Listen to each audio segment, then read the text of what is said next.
The sun down here on the southern border doesn't just shine, it judges.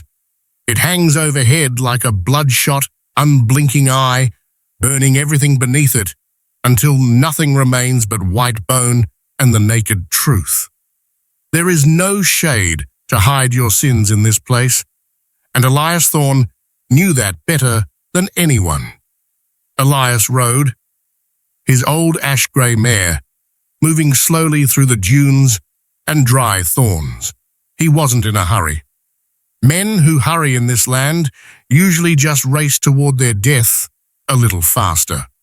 His wide-brimmed hat was pulled low, shading half his face, but it couldn't hide his eyes, pale grey eyes, always squinting, as if seeing things ordinary men couldn't. Folks said Elias saw ghosts in broad daylight. Maybe they were right, or maybe he was just watching his own mistakes, dancing in the heat waves rising from the cracked earth. Elias's left hand, stiff and missing 2 fingers from an old bullet wound, rested loosely on the reins. It ached whenever the wind turned, or whenever trouble was brewing. And today, under this scorching fire, it was aching, a sharp pain that drilled into the bone, signaling that the brief peace he'd been looking for was about to end. In the distance, where the horizon warped in the heat, a shape emerged, an old windmill.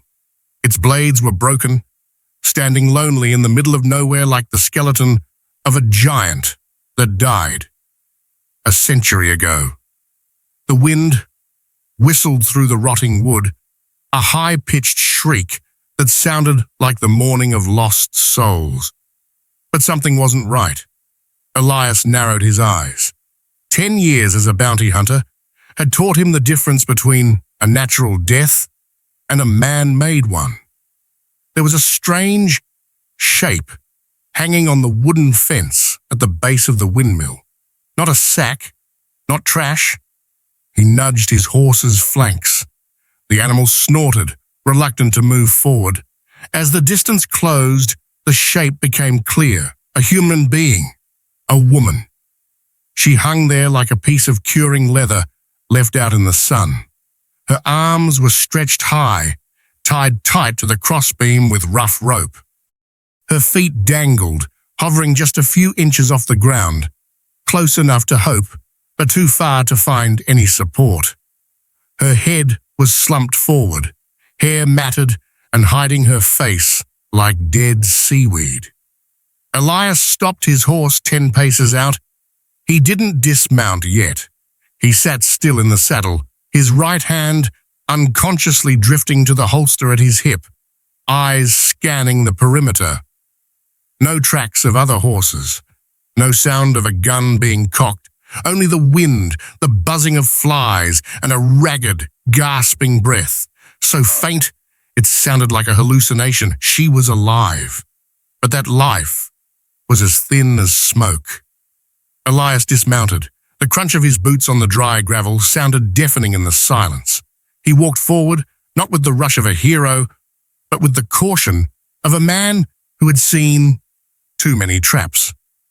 As he got close, the first thing that hit him wasn't perfume.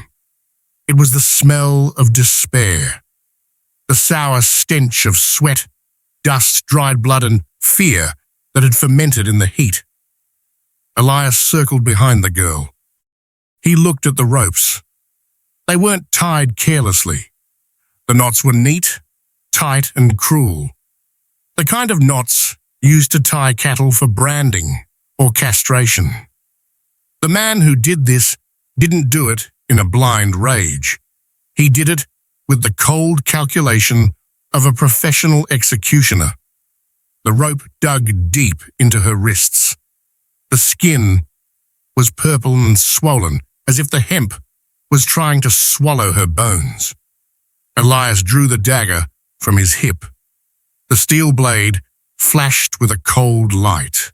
He used his left hand, the crippled one, to support her back, trying to take her weight so she wouldn't collapse like a sandbag when the rope snapped. The moment his hand touched the thin fabric of her shirt, the girl flinched. A jerk of pure survival instinct. Her body went rigid, then trembled violently, a choked whimper trapped in her throat, sounding like a small animal caught in a trap, waiting for the killing blow. "Easy now," Elias rasped, his voice deep, like rocks rolling down a canyon. "I ain't gonna hurt you, just cutting the rope." He didn't know if she could hear him, or if fear had made her deaf. He sawed the blade against the rope. Snip, snip. The sound of the hemp snapping was dry and sharp. The last strand gave way. Just as he predicted, her entire body collapsed. She had no strength left to stand. Elias quickly used both hands to catch her, letting her slide gently to the ground, leaning against him. She was light, too light for a grown woman, as if pain had eaten away all her flesh, leaving only a skeleton to hold her fear. And then, as she fell into his arms, the rough shirt on her back shifted. Elias saw it. He had seen maps to buried treasure, maps to gold mines, but he had never seen a map as brutal as this. On the girl's gaunt back was a web of scars. Old scars that had turned pale white, running long, like earthworms.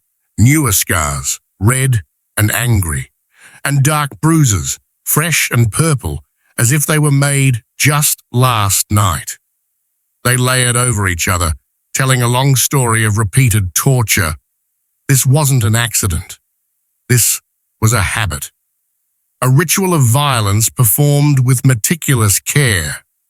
The anger didn't flare up in Elias like a wildfire. It didn't make his face flush or his hands shake. Instead, it made him cold. A sharp, icy chill settled in his chest. His grey eyes darkened, becoming terrifyingly empty. He gently turned her around, propping her against the windmill's base. Only then did he see her face clearly. She was young, maybe just past 20. Her face was smeared with dirt and dried tear tracks. Her lips were cracked and bleeding. But the most haunting thing was her eyes. Her eyes were wide, staring right at him. A deep brown, but empty. No, not exactly empty. They held a scream that had been compressed into silence. She opened her mouth, jaw twitching, but no sound came out. No begging, no crying, just a thick, heavy silence. She was mute. Or maybe she had simply forgotten how to speak in this brutal world. "Water," Elias said curtly. He unhooked the canteen from his belt and unscrewed the cap. He held it out to her, keeping a safe distance so she wouldn't feel threatened. The girl's reaction made Elias's calloused heart skip a beat. She stared at the canteen. Her throat convulsed in a dry swallow. Her tongue darted out to lick her parched lips. Thirst was burning her alive. Survival instinct was screaming for it. Her hands trembled, lifting slightly, wanting to snatch it. But then she stopped. Her hands hovered in midair. She pulled back. Her panicked eyes darted up to Elias, then down to the ground, then stole a glance at him again. She was waiting. She didn't dare drink. She didn't dare touch the source of life right in front of her until she was given permission. Elias froze. He had seen hunting dogs beaten so savagely by their masters that they wouldn't dare eat a piece of meat thrown at their feet unless the master nodded. That was submission, forged from pain and long-term terror. And now he was seeing it in a human being. Whoever did this to her didn't just want to beat her. He wanted to break her soul, He wanted to turn her into a pet. Elias took a deep breath, pushing down the disgust rising in his gut. He looked straight into her eyes, trying to make his gaze as gentle as possible, something he hadn't done in years. He nodded, a slow, firm nod. "Drink," he said softly. "It's all yours." With that nod, the girl snatched the canteen. She drank like she had never seen water before. Water spilled from the corners of her mouth, running down her chin, soaking her dusty shirt. She choked, coughed, but wouldn't let go. While she drank, Elias looked closer at her clothes.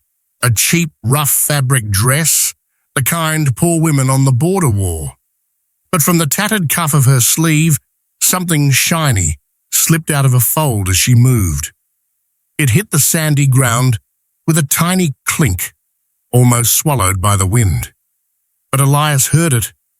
He bent down and picked it up. It was a gold ring, thick, heavy, not a delicate piece of jewelry for a woman. This was a man's ring. On the face, a stylized cross was engraved with rays of light radiating outward, a symbol of salvation, of faith. Elias turned the ring over in his fingers. He recognized it. In this barren land, gold was rare, and a ring carved this finely was even rarer. He had seen this ring on a man's finger when he stopped out in town last week to buy ammo. Deacon Josiah Reed, the town's respectable deacon. The man who always wore a clean black suit, standing on the pulpit every Sunday morning, preaching about love, forgiveness, and the Lord's light. The man the whole town bowed to respectfully whenever he walked by. Elias squeezed the ring in his palm until its sharp edges dug into his skin. So, he thought, this is the handiwork of the living saint. He looked back at the girl. Now he understood why she was silent, why she was paralyzed with fear.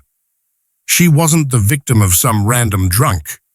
She was the wife, or at least the woman, of Deacon Josiah. And in that town, Josiah's word was law. His word was scripture. Who would believe a mute girl covered in scars over the man who held the town's very soul in his hands? Elias knew he had just stepped into quicksand.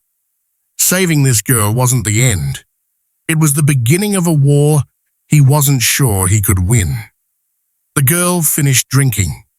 She lowered the canteen, gasping for air, and curled in on herself, her eyes darting around again. Terrified, her master might return. Elias tucked the ring into his breast pocket, right next to his slow, heavy-beating heart. He stood up, his shadow stretching long to cover the small girl. "What's your name?" he asked, knowing she couldn't speak the answer. The girl looked at him, then used a shaking finger to trace a single letter in the dust, E. Then she stopped, wiping it away immediately as if afraid of leaving evidence. Elias didn't push her, he squatted down, bringing himself to her eye level. "I'm Elias," he said evenly. "I don't know what you've been through, and I ain't exactly a saint myself, but I promise you one thing. I won't let anyone string you up on a fence again. Not God, and not the devil." He held out his hand. This time, not to give an order, but as an invitation. "Stand up. We can't stay here. He'll come back, or the buzzards will." The girl, Elara, looked at Elias's calloused, scarred hand. She hesitated.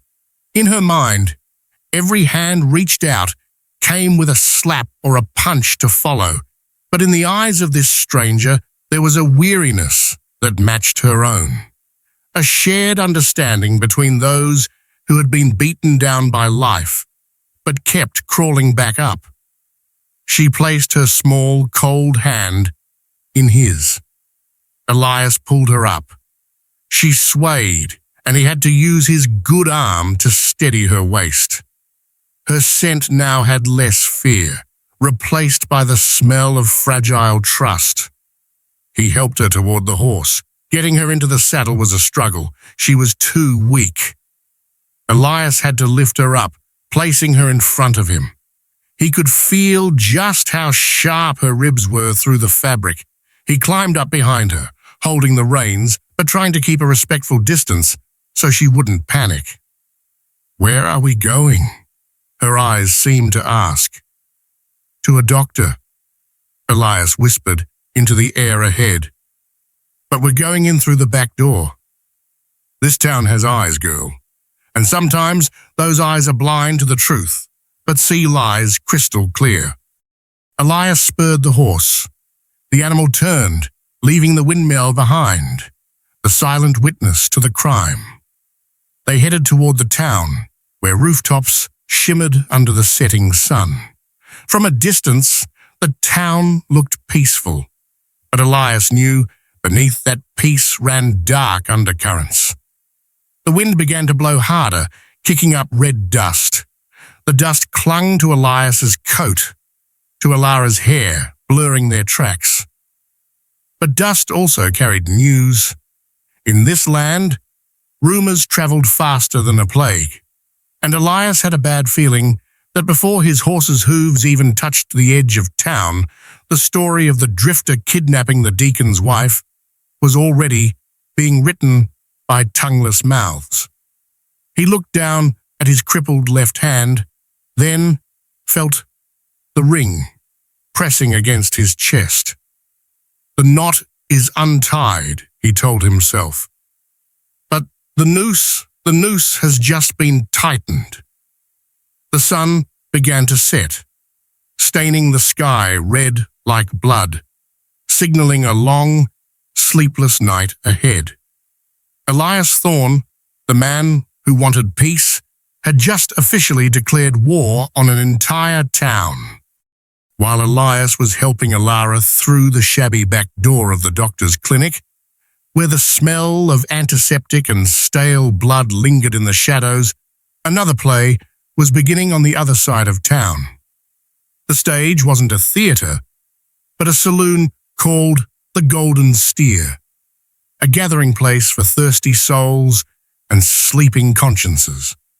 At this hour, the saloon was thick, with the sour stench of sweat, cheap whiskey, and tobacco smoke curling up to the ceiling like black storm clouds. Cowboys, fresh from the cattle drive, unemployed miners, and even the town's model citizens looking for a little distraction. They were all there. The clinking of glass, the roar of laughter, and the off-key tunes of an old piano filled the air. But then, the saloon doors swung open. They weren't kicked open by a drunk or a brawler. They opened slowly, heavily, as if the person behind them was carrying the weight of the world on their shoulders. The harsh sunlight from outside flooded in, cutting through the thick smoke, creating a blinding beam of light. All activity in the saloon froze for a beat. The piano stopped. Heads turned toward the door. Standing on the threshold was Deacon Josiah Reed. He didn't look like the majestic figure usually seen on the pulpit every Sunday morning. His black suit was still pressed, but the top button of his pristine white shirt was undone, his tie askew. Red dust stained the knees of his trousers, the mark of a man who had been kneeling or who had collapsed. Josiah's face, usually calm with a gentle smile, was now a portrait of devastation. His neatly combed hair fell over his forehead, matted with sweat, and his eyes were red and swollen. Josiah stepped into the saloon. He stumbled, gripping the edge of the nearest table to steady himself. No one dared to speak. The presence of a religious figure in this den of sin was unusual enough, but his wretched appearance was what made people hold their breath. "Water," Josiah whispered, his voice hoarse and broken. "Please, give me some water." The bartender, a large man with a bushy moustache, hurriedly poured a glass of water and slid it toward Josiah. He didn't take the glass immediately. He stared at it, his hands shaking violently like a man with malaria. When he lifted the glass, water sloshed out, spilling onto the cuff of his black suit jacket. "Deacon Reed, sir," a voice called out from the corner. It was Thomas, a prominent cattle rancher in the area. "What happened? You look like you just came back from hell." The word hell seemed to be the key that opened the floodgates. Josiah slammed the glass down on the table. The sharp sound rang out in the silence. He lifted his head, tears beginning to stream down his cheeks, not the whining tears of a child, but the painful, suppressed tears of a man who had been stripped of everything. "Hell," Josiah repeated, his voice trembling but resonant, that voice honed through thousands of sermons. "No, Thomas, hell at least has rules, but what I just saw, what I just went through, it was the chaos of the devil." He scanned the room, his gaze lingered on each face, as if searching for sympathy, for protection. "Elara," he uttered the name like a painful prayer. "My wife, my little lamb." The saloon erupted in murmurs. Everyone knew Elara, the mute, beautiful but fragile girl, the young wife Josiah always guided to church every week. In their eyes, Josiah was a saint who had taken in a disabled girl, giving her a home and a name. "What happened to her?" Thomas stepped closer, concern on his face. Josiah buried his face in his hands, his shoulders shaking. "Gone. She's been taken." A wave of horror rippled through the crowd. Kidnapping a woman was one of the most heinous crimes on this frontier, second only to horse theft. "Who did it?" A young cowboy slammed his hand on the table, shooting to his feet. "Who dares?" Josiah lowered his hands. His face now held not just pain, but utter disgust. He began to speak, his voice slow, slithering into the listeners' minds like a venomous snake through dry grass. "I returned home after afternoon prayers," Josiah said, his eyes looking far off into the void. The house was in ruins, the back door broken down. I found boot prints, prints of a stranger, big and clumsy. And Elara, she wasn't there. He paused, swallowing hard, as if the next words were too terrible to speak. "I ran to find her. I ran all the way to the old windmill on the edge of town, and I saw him." Josiah pointed out the door, toward the road leading into town, where Elias had just passed not long ago. A man, a drifter. He was riding an ash-grey horse, covered in dust and gunpowder. He looked at me with the eyes of a predator. "That stranger," someone whispered. "I saw him pass by the post office earlier, looked as ragged as an old wolf." Josiah nodded in confirmation, his gaze sharpening coldly for a split second before returning to misery. "He was taking her away," Josiah continued, his voice beginning to take on a religious cadence. "He threw her across his saddle like a sack of goods. Her clothes torn to shreds. Oh God, sweet Jesus, her purity, the sanctity I have protected for so long." He didn't say outright that Elara had been raped. He didn't need to. He let the dark imaginations of the men in the saloon fill in the blanks. And the imagination of a mob is always more brutal than any words. Fists began to clench teeth ground together. The atmosphere in the saloon shifted. It was no longer curiosity. It turned red with rage. "Why didn't you stop him?" Thomas asked, his voice low and hard. Josiah broke down sobbing. He held up his hands, clean hands, free of calluses from labor, hands used only for turning Bible pages. "I tried," he screamed, a heart-wrenching cry. "I ran after him. I begged him. I said, 'Take my money, take my horse, but let her go.' But he just laughed, a soulless laugh. He drew his gun. He knocked me into the dust. He said, 'There is no God here, old man. Only the strong taking what they want.'" It was a perfect lie. Josiah knew exactly the weak spot of these men. They feared lawlessness. They feared outsiders coming in and breaking the fragile order they had built. And above all, they worshipped God, or at least feared him. Josiah took a step forward, standing in the center of the saloon. He was no longer the grieving husband. He was returning to the role of a preacher. But today's sermon wasn't about love. "He didn't just kidnap my wife," Josiah said, his voice dropping low, vibrating with a haunting power. "He brought filth into this town. He is a stray wolf, hungry and sick. He chose Alara because she cannot speak. She cannot cry for help. She is the weakest lamb in the flock, and he chose her to satisfy his bestial lust." He looked straight into the young cowboy's eyes. "If he did that to Alara today, who will it be tomorrow? Your daughter or your wife, Thomas?" That question was like a match thrown into a powder keg. "Hang him!" A shout rang out from the back. "Find him! Drag him out here! Filthy heathen!" The crowd began to stir. Chairs were knocked over. Drinks were abandoned.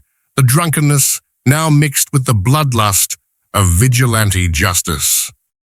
They didn't need evidence. They didn't need a judge. They had a living witness, a man of God weeping before them. Josiah's tears were the hardest proof. Josiah stood there, letting the chaos explode around him. He took a handkerchief from his pocket, slowly wiping his tears. Behind the pristine white cloth, the corner of his mouth quirked up very slightly just for a second, but enough to show satisfaction. He didn't need to pull the trigger. He didn't need to lift a finger. He had a weapon stronger than any gun. The tongue. His tongue could turn a hero into a devil needing extermination and turn a brutal abuser into a martyr. "Brothers," Josiah lowered his voice. But in the noise, his quiet tone carried even more weight. "Do not let anger blind you. We are civilized men. We must find him and ask him why. Why stain the purity of this land?" "No need to ask," the bartender roared, pulling a shotgun from under the counter. With that kind of animal, the only language is hot lead. "Where is he?" Thomas asked, his hand already on the grip of his revolver. Josiah pretended to think, his eyes darting quickly. He knew exactly where Elias would go. A man with an injured woman would surely seek a doctor. "I saw him turn toward Dr. Henry's clinic," Josiah said, his voice trembling, as if fearing for the doctor's safety. "Oh, Lord, I hope he hasn't harmed old Henry." "To the clinic!" the crowd chanted. They spilled out the door like a pack of wild beasts released from a cage. Boots stomped on the wooden floor like thunder. Dust flew up in clouds. The late afternoon sun outside shone on faces red and twisted with rage. Josiah was the last to walk out. He adjusted his collar, smoothed back his hair. He looked at his shadow stretching long on the empty saloon floor. That shadow was pitch black, massive, swallowing the light. He whispered to himself a twisted Bible verse. Blessed is he who sets a trap for his enemies and watches them fall into the pit of judgment. Outside, the wind began to howl, carrying dust from the desert, blasting into the town. Black clouds gathered, obscuring the sun. A storm was coming, but not a storm of nature. It was a storm of human hearts, incited by the sweet lies of the devil. Josiah Reed stepped into the street, merging into the stream of men holding torches and ropes, marching toward the doctor's clinic. He didn't lead the way. He walked in the middle, surrounded by the mob, safe and powerful. The devil's tongue had spoken. Now it was time for his servants to act. And at the end of the road, in the small clinic, Elias Thorne still had no idea that the price for cutting a single rope was about to be his own life. The heavy oak door of the clinic closed behind Elias, sealing off the silence of wounds from the noise of the outside world. Dr. Henry was out of medical alcohol. The senile old man only had bandages and pitying shakes of his head left. Alara needed antiseptic. The deep welts on her wrists and back were starting to weep, and in this dusty country, infection killed faster than bullets. Elias pulled his hat low, hiding his tired eyes. He needed whiskey, the strongest kind, the kind that could burn the throat of a man and scorch the bacteria off a woman's flesh. He walked down the street. The afternoon sun had faded, giving way to the ambiguous twilight, the time when the line between man and monster was thinnest. Elias noticed something strange. The streets were deserted. No rattling carriages, no hawkers shouting their wares. This silence wasn't peace. It was the breath held before the storm hits. All the sound seemed to be sucked into one single place. The Golden Steer, Saloon. Elias stood before the saloon doors. The noise from inside spilled out, a low rumble like a disturbed beehive. He didn't know he was standing at the gates of hell. He just thought simply, go in, buy a bottle of whiskey, pay, and leave. A simple transaction of life. He pushed the double doors open. Screech.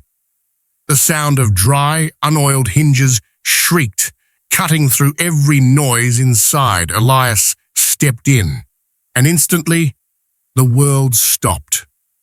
The air inside the saloon was thick with smoke and the sour smell of sweat. But the heaviest thing wasn't the air. It was the silence. A silence that crashed down fast and hard like a boulder. Dozens of pairs of eyes bloodshot from drink, from anger, and from excitement, turned in unison to look at him. Elias stood there, backlit, road dust coating his frayed long coat. His crippled left hand was hidden in his pocket. His right hand hung loose near his holster. He felt the temperature shift. It was freezing cold. He walked to the bar. The sound of his boots on the wooden floor went thud, thud, thud, the only rhythm in the deadly room. The bartender, a large man who usually laughed and joked, now backed away, his hand gripping a baseball bat under the counter, looking at Elias like he was the plague. "One bottle of whiskey," Elias said, his voice raspy and calm, placing a silver coin on the counter. "Cheap stuff, I ain't drinking it." No one answered. The silver coin lay lonely on the wood, shiny and isolated. Then the crowd parted. A path opened up in the middle of the room like the Red Sea parting. But the man walking out wasn't Moses. It was Deacon Josiah Reed. He stood there, standing out among the disheveled crowd in his jet-black suit, even though it was now disheveled and stained with dust. A perfectly staged mess.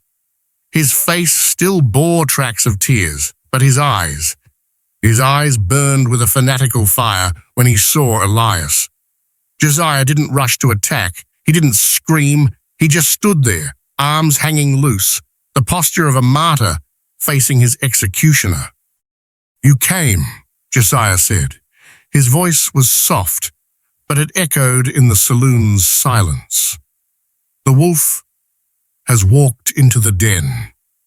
Elias turned, leaning his back against the bar so no one could attack him from behind. He looked at Josiah, then felt the ring pressing against his chest pocket. He understood everything. He hadn't just saved a woman. He had stolen the property of the most powerful man in this town. "I just came for whiskey," Elias replied, his eyes never leaving the hands of the men around him. "Your wife needs her wounds cleaned, wounds caused by your own hands." A murmur rose up, but Josiah didn't flinch. He shook his head sadly, as if listening to a child lie. "Wounds?" Josiah repeated, his voice choked with emotion. "Yes, wounds. Wounds in her soul. Wounds that you caused when you tore her from God's protection, from the arms of this husband." He took a step forward. The crowd tightened the circle a little more. "You are a stranger, Elias," Josiah said, his voice hardening. "You come here with guns and a dark past. You see a weak, mute woman and you think you can take her. You think no one will speak for her." "I found her hanging on a windmill," Elias said loudly, his voice cutting through Josiah's words, "tied up with cattle rope. Her back is shredded with old and new scars. Don't stand there and play games, Josiah. You're a devil in a man's skin." But Elias's truth was like throwing a handful of gravel at a stone wall. It bounced off, falling uselessly. The crowd didn't hear scars or windmill. They only heard a heathen insulting their respectable deacon. "Shut up," a cowboy shouted. "You dare call the deacon a devil?" Josiah raised a hand, signaling the crowd to calm down. He looked straight into Elias's eyes, his gaze holding a fake pity that was nauseating. "I forgive your blasphemy," Josiah said, "because you do not know the light. You only know darkness." He spread his arms wide, as if bestowing a blessing. "Elias Thorne, I do not want blood spilled in God's town. I only want justice." He took another step, now only a few yards from Elias.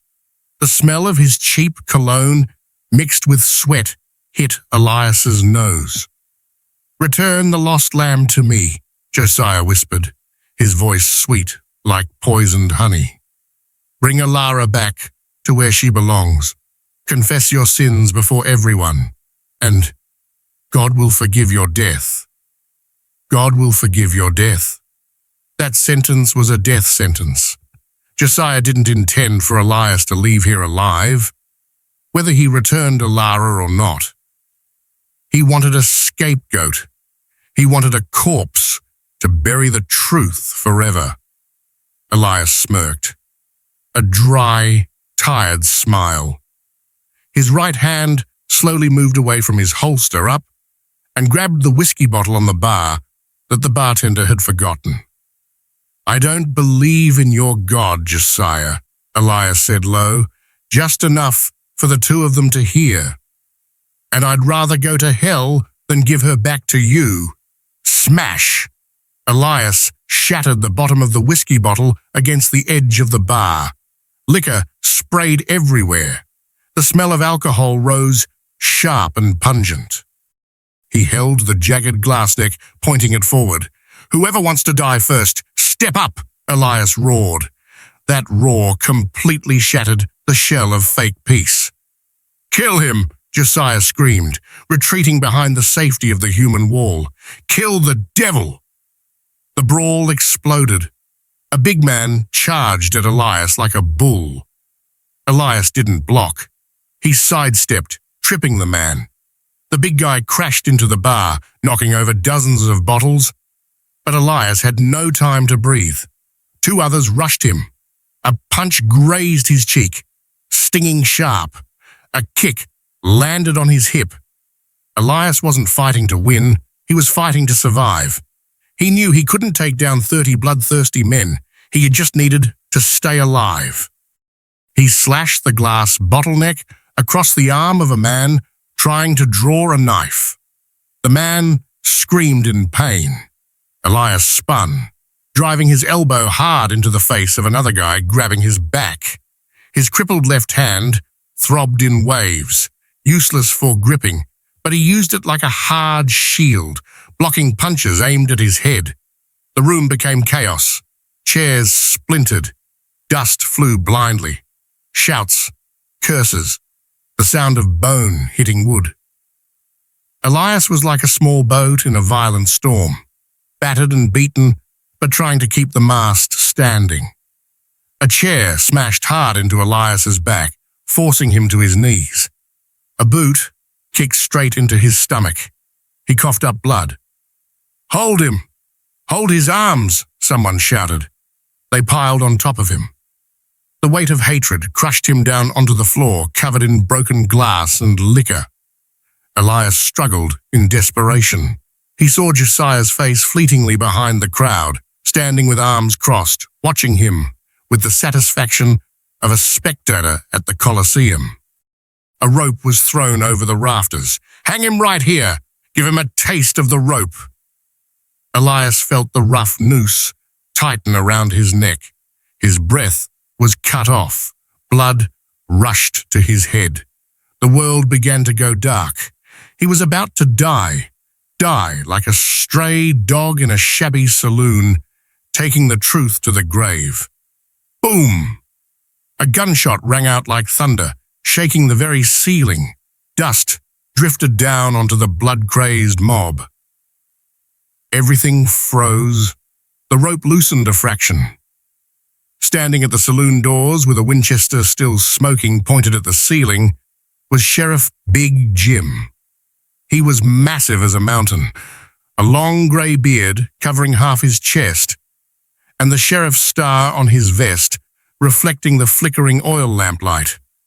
He didn't need to speak. His presence was a command.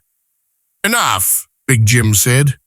His voice was deep, resonant, not carrying anger, but the weariness of an old father breaking up a fight between spoiled children. "He's a kidnapper, Jim." Josiah stepped up, trying to regain control of the mob. "He attacked me. He is a danger."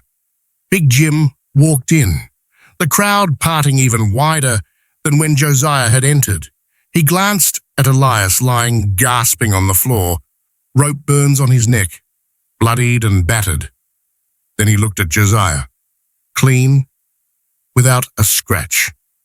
"I don't see a trial here, Josiah," Big Jim said slowly. "And in this town, I am the law. Not you, not this crowd." "God's justice needs no court," a man in the crowd shouted. Big Jim spun around, pointing the barrel at the man. "But my justice does, and I don't like cleaning up bodies in my saloon."